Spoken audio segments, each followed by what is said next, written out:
ጤና ይስጥልኝ ሰላምታችን በያላችሁበት ይድረስ እያለን በዕለቱ የተሰሙ ዋና ጉዳዮችን ወደ እናንተ ይዘን ቀርበናል።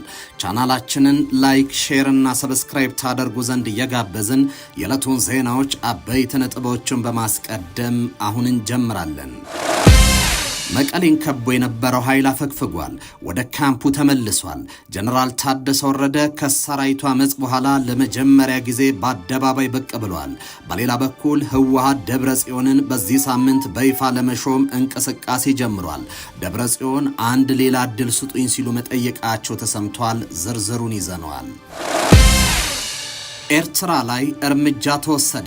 ሀያላን ሀገራት ሻቢያና ከሻቢያ ጋር ግንኙነት ያላቸው ተቋማት ላይ የሚወስዱትን እርምጃ አጠናክረው ቀጥሏል።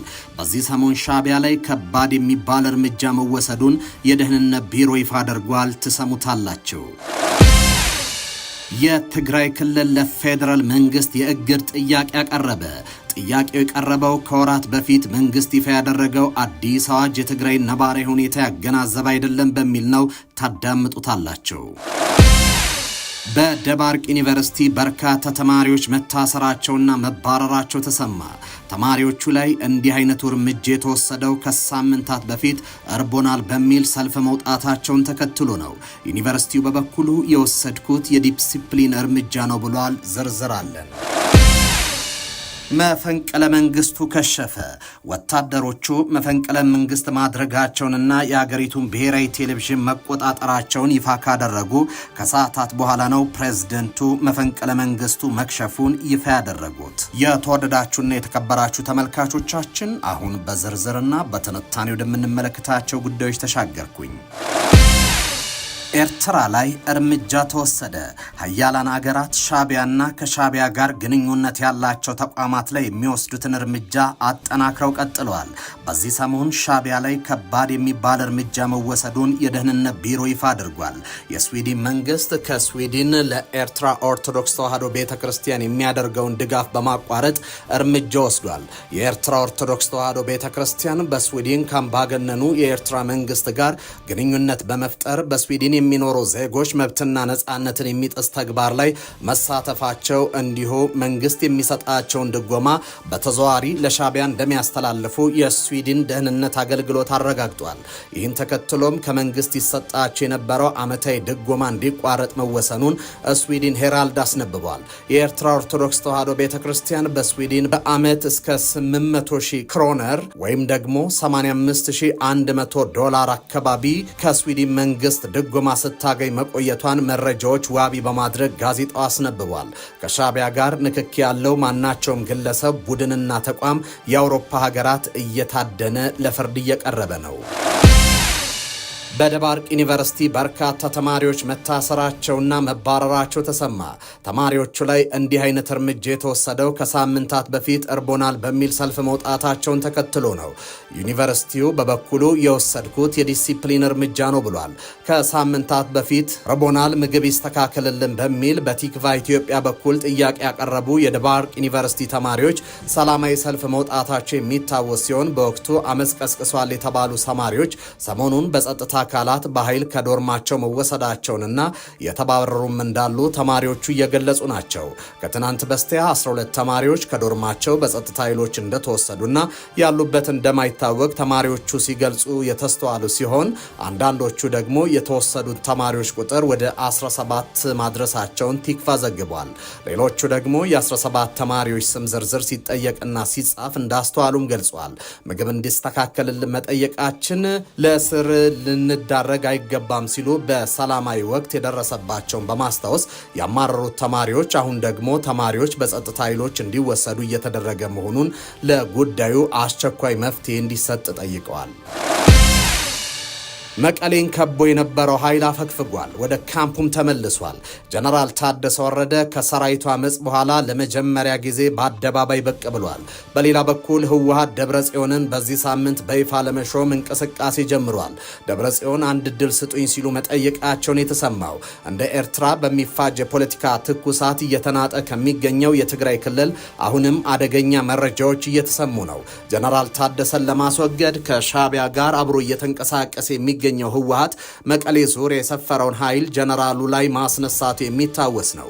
ይህ ከመቀሌ ዙሪያ ተነስቶ የጀነራሉን ቢሮ የከበበው አርሚ ከቀናት ግብግብ በኋላ ከበባ ያደረገበትን የጀነራሉን ቢሮ ረቆ ወጥቷል። ወደ ካምፑም ተመልሷል። ባለፈው ሐሙስ የጀመረው የትግራይ ክልል ጊዜያዊ አስተዳደር ፕሬዝዳንት ጽህፈት ቤት ትግራይ ቴሌቪዥንና ሬዲዮ፣ ድምጽ ወያኔ ቴሌቪዥንና ሬዲዮ እንዲሁም 104.4 የመቀሌ ኤፍኤም የመክበብና የመቆጣጠር ድርጊት ማብቃቱም ተመላክቷል። የተጠቀሱት ቦታዎች ላይ የነበሩ የትግራይ ኃይል ታጣቂዎች ከትናንት እሁድ አንስቶ ወደ የምድብ ቦታቸው እያመሩ እንደሚገኙም ተገልጿል። ህዳር 24 2018 ዓ.ም ከፌደራል መንግስት የማህበራዊ ጉዳይ ሚኒስቴር ለከፍተኛ የሥራ ኃላፊዎች ጋር በመሆን በመቀሌ ዓለም አቀፍ የአካል ጉዳተኞችን ቀን ሲያከብሩ የታዩ ፕሬዝዳንት ታደሰ ወረደ ላለፈው 3 ቀናት ድምጻቸው አልተሰማም። እዚህ ነው ተብሎም አልተነገረም። ታጣቂዎች ላይ የበላይ መሪዎች ከትግራይ ጊዜያዊ አስተዳደር የሥራ ኃላፊዎች ጋር ያካሄዱት ውይይት መግባባት ላይ በመደረሱ ወደ ምድብ ቦታቸው መመለስ መቻላቸውን እየተናገሩ ነው። በሌላ በኩል ለ4 ቀናት ድምጻቸው ያልተሰማውና የት እንዳሉ ያልታወቁ ፕሬዝዳንት ታደሰ ወረደ ዛሬ የውሃ የኤነርጂ ምግብ አስመልክቶ የተቋቋመ ግብረ ኃይል በጠራው ውይይት መገኘታቸውን የሚያትት መረጃ በምስል ተደግፎ ተሰራጭቷል። የትግራይ ክልል ለፌደራል መንግስት የእግድ ጥያቄ ያቀረበ። ጥያቄው የቀረበው ከወራት በፊት መንግስት ይፋ ያደረገው አዲስ አዋጅ የትግራይ ነባራዊ ሁኔታ ያገናዘበ አይደለም በሚል ነው። የትግራይ ክልል የንግዱ ማህበረሰብ የገቢ ግብር ማሻሻያ አዋጅ ቁጥር 1395/2017 በክልሉ ያለውን ወቅታዊ የኢኮኖሚ ሁኔታ የማያንጸባርቅ ነው በማለት ወዲያውኑ እንዲታገድ ጠይቋል።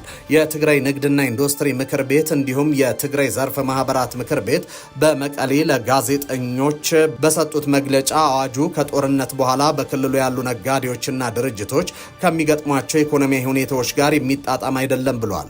የትግራይ ንግድና ኢንዱስትሪ ምክር ቤት የቦርድ አባል የሆኑት አቶ ቶማስ ዋሲሁንና ምክትል ፕሬዝደንቱ ጸጋይ አድጉ ማሻሻያው የንግድ ድርጅቶች በጦርነት ወቅት ያጋጠማቸውን ከፍተኛ ኪሳራ፣ የብድር ወለድ መጠን በእጅጉ መጨመር ከፌደራል በኩል እነዚህን ችግሮች ለመፍታት የሚረዱ ተጨባጭ እርምጃዎች አለመኖራቸውን ከግምት ሳይገባ መጽደቁንና ወደ ተግባር ገብተዋል። አክለውም የአገር በቀል ኢኮኖሚ ማሻሻያ ፕሮግራም ሲጸድቅ የትግራይ የንግዱ ማህበረሰብ ማሻሻያውን በመቅረጹ በማውጣቱና በማጽደቁ ሂደት ውስጥ ተወካይ አልነበረንም ሲሉ ቅሬታ አቅርበዋል። መፈንቅለ መንግስቱ ከሸፈ። ወታደሮቹ መፈንቅለ መንግስት ማድረጋቸውንና የሀገሪቱን ብሔራዊ ቴሌቪዥን መቆጣጠራቸውን ይፋ ካደረጉ ከሰዓታት በኋላ ነው ፕሬዝደንቱ መፈንቅለ መንግስት መክሸፉን ይፋ ያደረጉት። እሁድ ማለዳ የቤኒን ጦር ሰራዊት አባላት ስልጣን መያዛቸውን ያስታወቁበት የመፈንቅለ መንግስት ሙከራ መክሸፉንና ፕሬዝደንቱ በደህና ሁኔታ በፈረንሳይ ኤምባሲ ውስጥ እንደሚገኙ የሀገሪቱ መንግስት አስታውቋል። የቤኒን የሀገር ውስጥ ጉዳይ ሚኒስትር በሀገር ውስጥ ብሔራዊ ቴሌቪዥን ጣቢያ ቀርበው በምዕራብ አፍሪካዊቱ ሀገር ውስጥ የተሞከረው መፈንቅለ መንግስት መክሸፉን አስታውቋል። ቀደም ሲል በሌተናል ኮሎኔል ፓስካል ቲግሪ የሚመራ የወታደሮች ቡድን በቴሌቪዥን ባስተላለፈው መልእክት ፕሬዝደንት ፓትሪስ ታሎንን ከስልጣን አስወግዶ የሀገሪቱን ህገ መንግስት ማገዱን አስታውቆ ነበር። በቤኒን የሚገኘው የፈረንሳይ ኤምባሲ በማህበራዊ ሚዲያ በኩል ባሰራጨው መረጃ በዋና ከተማ ኮቶኑ ውስጥ ባለው የፕሬዝደንቱ መኖሪያ አቅራቢያ ተኩስ እንደነበርም አመላክቷል። የከተማዋ ነዋሪ የአይን እማኞች ለቢቢሲ እንደተናገሩት የተኩስ ድምፅ መስማታቸውንና የተወሰኑት ለመንግስት ቴሌቪዥን ጣቢያ የሚሰሩ ጋዜጠኞች ታግተው እንደነበርም ገልጸዋል። የቤኒን ፕሬዝደንት አማካሪ ፕሬዝደንቱ በደህና ሁኔታ ፈረንሳይ ኤምባሲ ውስጥ እንደሚገኙ ለቢቢሲ ተናግረዋል።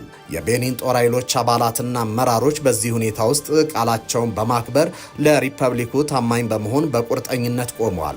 የወሰዱት እርምጃ ሁኔታውን እንዲቆጣጠሩ በማስቻል ቀጠናውን የመንግስት ግልበጣ ሙከራ ለማክሸፍ አስችሏል ብሏል። በመሆኑም ህዝቡ በተለመደ ሁኔታ ወደ ዕለት ተዕለት ተግባሩ እንዲመለስ መንግስት ጥሪውን ያቀርባል በማለት ሁሉም ነገር በቁጥጥር ስር መዋሉን አመላክተዋል። ተመልካቾች ለሰዓቱ የነበሩን ዜናዎች እየነበሩ በያላችሁበት ሰናይ ጊዜ